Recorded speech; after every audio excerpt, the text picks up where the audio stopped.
Hello everybody, welcome to another video. Today is the 15th of September. Today we are doing a frontline update. I do want to apologize for not covering the situation around Sevastopol. I'm going to leave a lot of links in the description looking at some of the satellite imagery and videos to give you guys an idea of what occurred. But I do want to move on and focus on other news that has occurred over the past 2 days on the front line. So we're going to start off by looking at the situation in Novodonetske. And first, I do want to mention a very important factor to the Ukrainians in this region, which is the artillery systems that they are utilizing. Of course, the Ukrainians are using partially some of the Soviets' field artillery and self-propelled howitzers, but you also have them utilizing NATO self-propelled howitzers, namely the French Caesars, the German PZH 2000s, and the Polish AHS Crabs. And the common denominator between all these systems is that they have ranges that are above 30 kilometers when using standard rounds, but they could be even higher if you're using some other extended range round, which could add 10 15 kilometers to the maximum range of the system if we're going from like 10 meters out. And then this would be the areas where Ukraine is stationing the artillery, for instance, on the front line, aimed at the front line, for instance, or perhaps it would be a bit closer in order to allow Ukraine to fire these artillery systems, fire rounds into the Russian rear. Now let's compare that to the Russian artillery. The Russians, for the most part, they are using self-propelled howitzers that have a range of around 20 kilometers, give or take. Obviously, there's exceptions. The most notable one that I noticed is the 2S7 Pion, which is Russian, I think it's Soviet system actually. The Russians have about 100 of these guns that are still active. And so that is obviously a benefit for the Russians on this sector and more widely. But for the most part, they are at about a 10-kilometer disadvantage when comparing to the NATO equipment. Now you have to say NATO equipment because the Ukrainians are still using some Soviet equipment, so there is a level of nuance over there.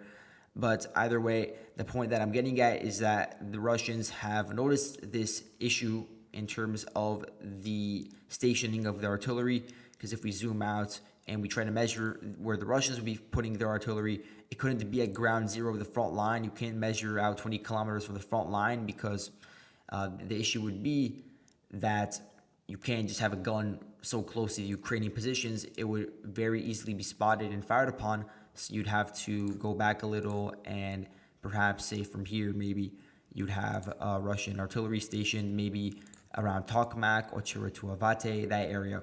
But either way, the point I'm getting at is that Russia has been diversifying. They're not just relying on artillery anymore. They are starting to use other means of attacking the Ukrainian infantry when they are launching their own attacks and when they are trying to basically send supplies towards the front line and then conduct their own attacks. So the Russians, they're using, as we've gone over numerous times, the guided Fab 500 bombs, which would be dropped by the Air Force. And the good thing about them is that they have this glide kit, so they don't have to be dropped right above the target. They could go at an angle and hit whatever target is closer to the front line, and the plane that is dropping them wouldn't have to be directly above the line of contact. Also, you have the utilization of the TOS-1A flamethrower system. You have the utilization of the Lancet drones, of FPV drones. We've seen a lot of videos of that I've linked on my map, showing how these smaller drones actually are able to inflict a lot of damage, not just on reconnaissance groups that are walking around through open fields and through hedgerows, but also on vehicles and on tanks, for instance. Obviously, it's not always going to be an accurate hit, or it's not always going to destroy them, but it does add another factor that the Ukrainians have to deal with, and also vice versa, because the Ukrainians are also using FPV drones extensively whenever the Ukrainians or the Russians, in some cases, are transporting their equipment towards the front line through these supply lines that we know of. Now, the reason why it's important that Ukraine has longer range artillery systems is that it allows them to improve and enhance their engagement capabilities with the Russian forces. It allows them to stay further away from counter battery fire that they would be experiencing from the Russian side. And it would also increase their flexibility when looking for a target to hit. It could be in order to help them provide fire support for Ukrainian squads that are trying to advance towards the line of contact and towards Russian defenses. It could also be used to hit the Russian rear because the range is longer, and it would also disincentivize the Russians from bringing their own artillery systems closer out of fear of experiencing counter battery fire themselves. Now, a lot of this is proven that by satellite imagery that the Ukrainians are firing the bulk of the shells on the front line, and I've shown this ad nauseum. I've shown plenty of evidence of this, showing there are all these craters in the areas around Novomaiorske, Robotyne, Verbove, and you see the largest clusters in the areas that are behind the Russian lines, hitting the Russian positions, which would show that the Ukrainians are firing them. And something that is very, very related to this that I want to mention in regards to artillery is actually Putin's meeting with Kim Jong-un. So let's get into that now, because on the 13th of September, which is Wednesday, Putin actually met with the leader of North Korea, and there was no official statement about an arms deal between the two countries, between Russia and North Korea.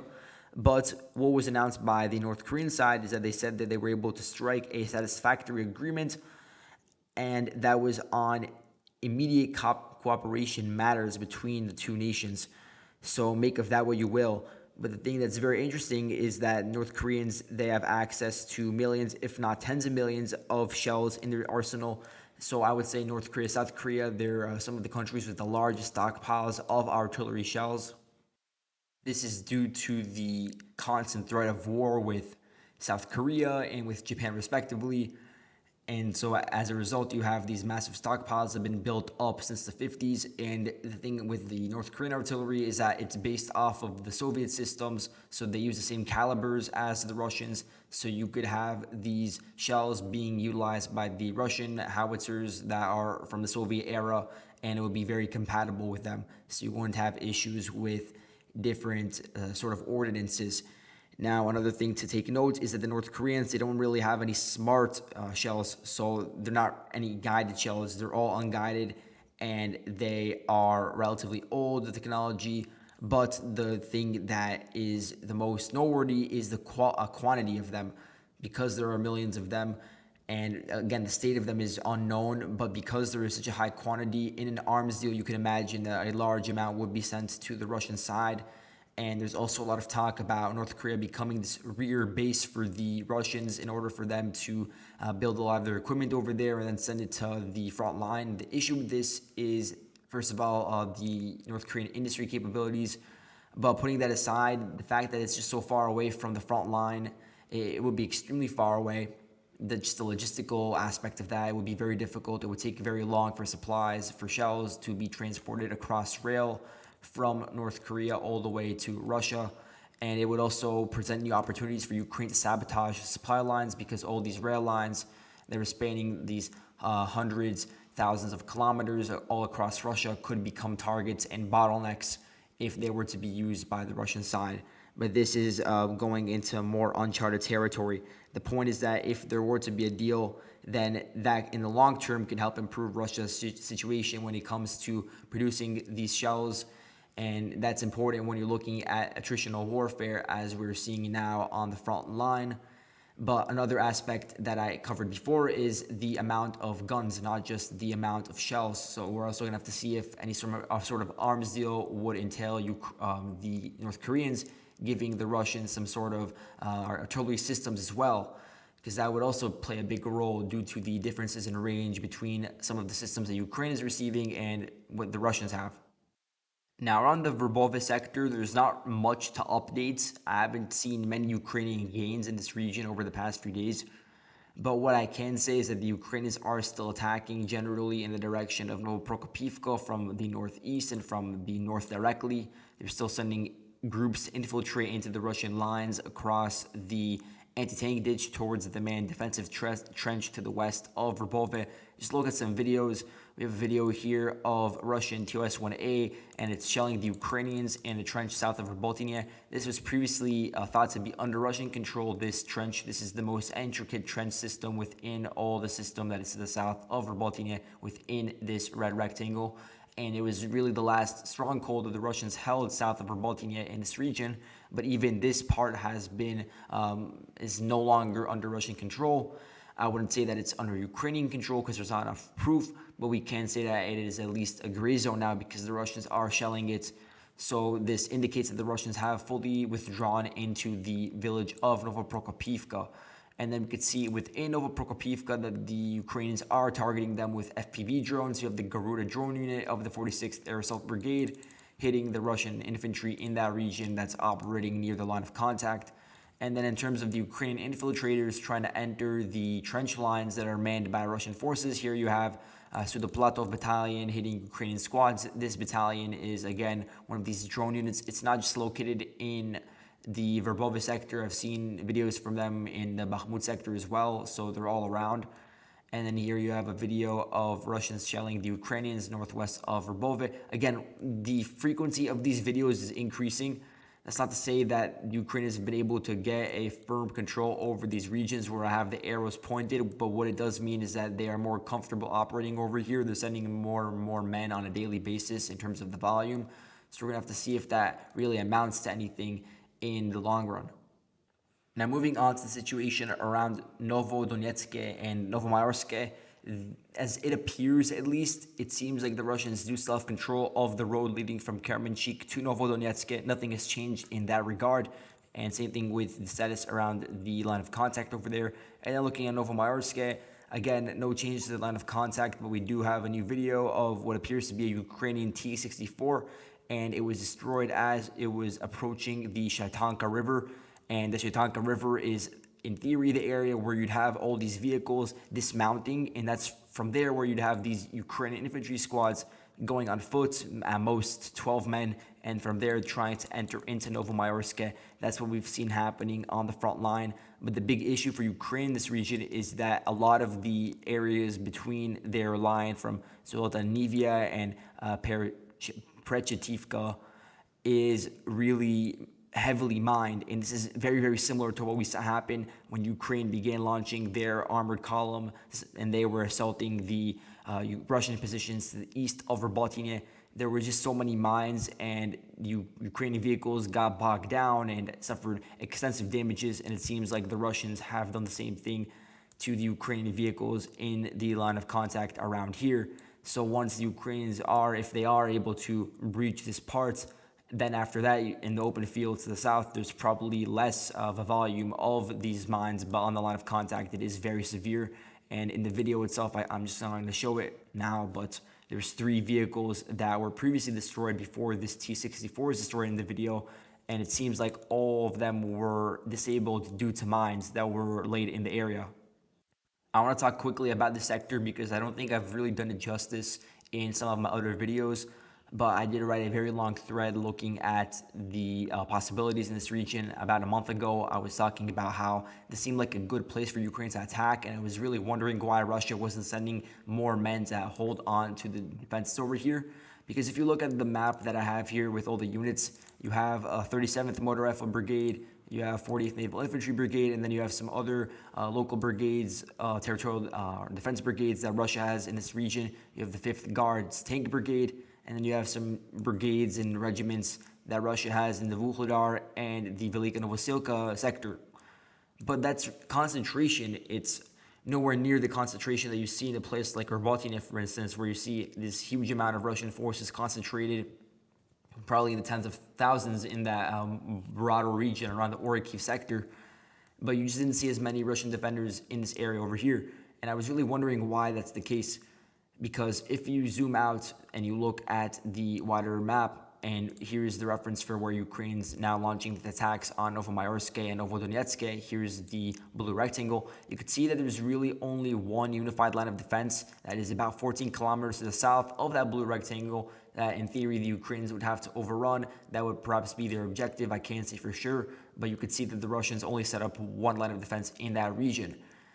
So if you're zooming out, you can also see some of the targets that would be nearby to this unified line of defense. You have Volnovakha. Let's actually go in and look at Volnovakha. Volnovakha is defended by these fortifications that I have marked on the map, but it is still very, very close to these defenses, and it's actually about 30 kilometers away from the line of contact, maybe a bit less. It's not really within the range of Ukrainian artillery that I was talking about earlier in the video, just because you wouldn't be placing your howitzers that close to the front line. But regardless, if the Ukrainians get closer, then that would pose a threat to the Russian logistics in Volnovakha. So it is important that Russia will maintain a buffer in that region. So if we look at the possibilities for Ukraine in the Novomaiorske and Novodonetske section, it does seem like there is a relatively flat, or not flat, but relatively open piece of land that spans 14 kilometers in height until you reach the actual line of defense. And then you just have a few settlements in the region in between. And that's why now you're probably seeing the Ukrainians launching the attacks on these two villages, because they want to create this bridgehead. They want to create this springboard for them to allow them to advance even further south towards the unified line of defense. And the issue for Ukraine in this region, and we're going to go to the elevation map, is that the Ukrainians, they're attacking towards the Shaitanka River Valley. That is the river valley being marked in blue over here. You can see how it's on pretty low elevation. And then you could look at the Russian positions that are just to the south of it, and they're marked with these red rectangles. You can see how they're on much higher elevation, and they're overlooking whatever Ukrainian operations would be occurring in the area near the line of contact. So it wouldn't even be the worst case scenario for Russia to lose those two villages. And the issue would just be that the Russians would have positions overlooking them that they could use to fire upon those Ukrainian soldiers. And it is very similar to how in Klishchiivka, for instance, and we'll get to that, the Ukrainians have the high ground. And when the Russians are trying to counterattack, they're able to fire upon them. And the Russians just don't have those as good positions to take cover in to defend against those Ukrainian attempts at shelling. So it's sort of the other way around in this region over here. And then again, that leads to issues for the vehicles that are trying to dismount and send infantry towards the villages of Novodonetske, because they're totally out in the open. They're being spotted by the Russian artillery crews. They're being spotted by drone groups, and they're being effectively fired upon, if not being disabled by landmines.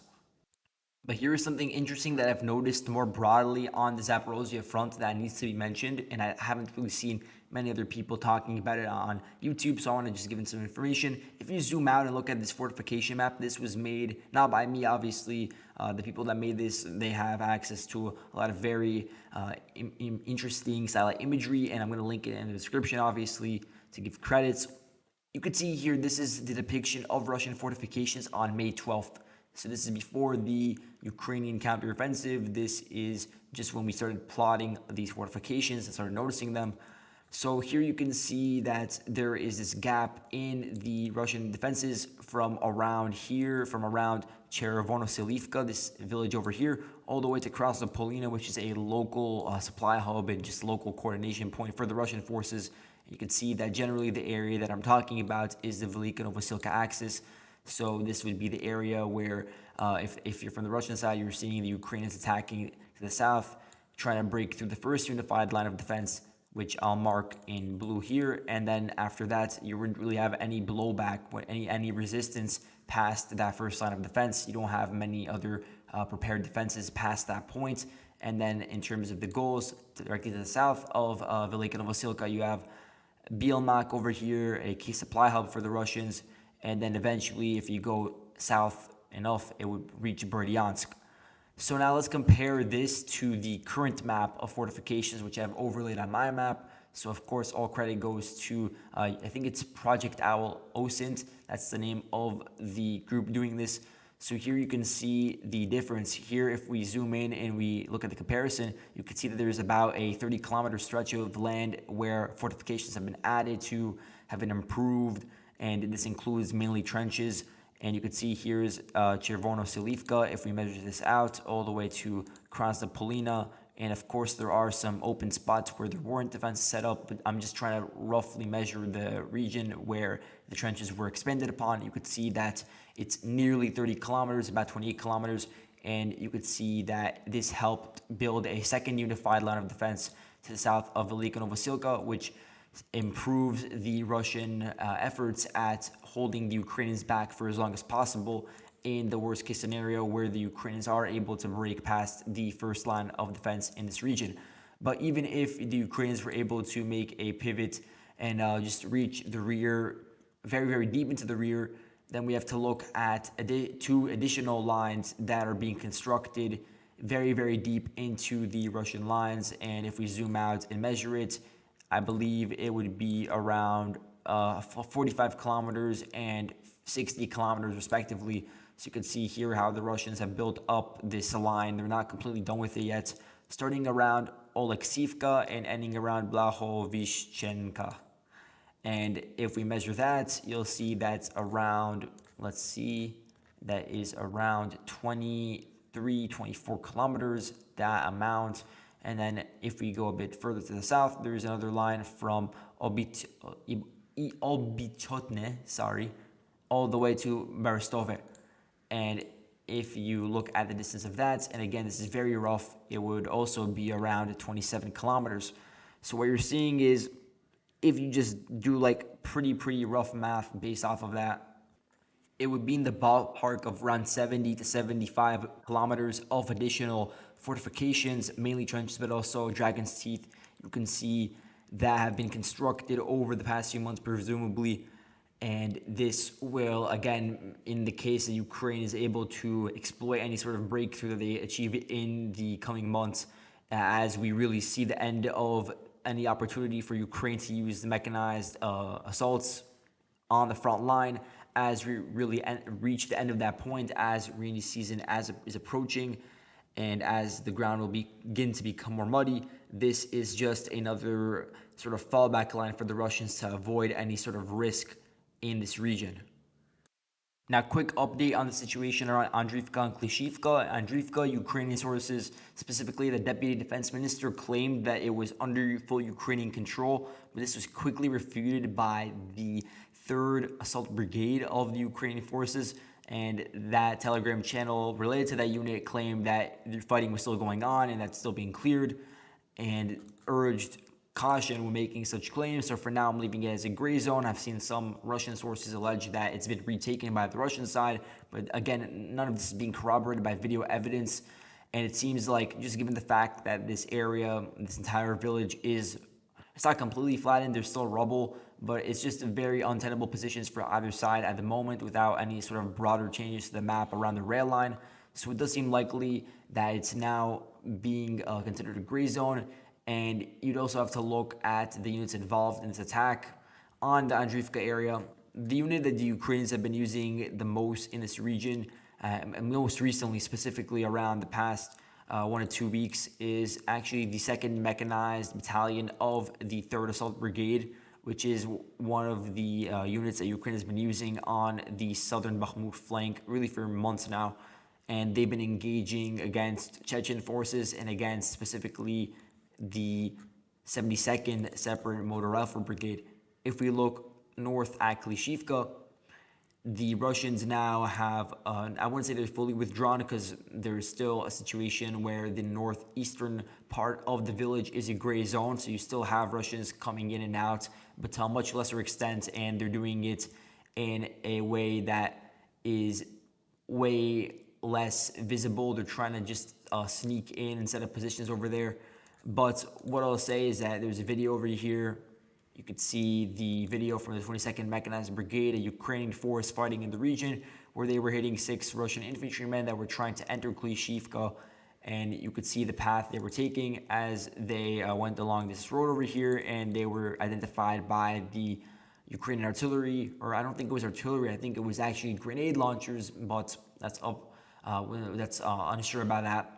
But either way, you could see they were trying to enter through the train station and take up positions in the northeastern parts, but that group was quickly dispersed. And this is, again, further evidence that the Russians don't have a solid position within the village itself, and the Ukrainians do have control over most of the village, but not all of it yet. And then there were some additional videos confirming the Ukrainian presence in Klishchiivka. There's also some reports from the Russian side of a counterattack in the area directly to the east of Klishchiivka. And I saw the map being updated to indicate that the Russians, in this case, got control over this red square, and that much of Klishchiivka is now a gray zone. This was being reported by Rybar, for instance. Again, I can't confirm that. I haven't seen any proof to back that up. If there is, then I will correct the record on that. But for now, that is the situation around Klishchiivka. And that is it for today. Thank you guys so much for watching. and I'll see you guys in the next video. Goodbye.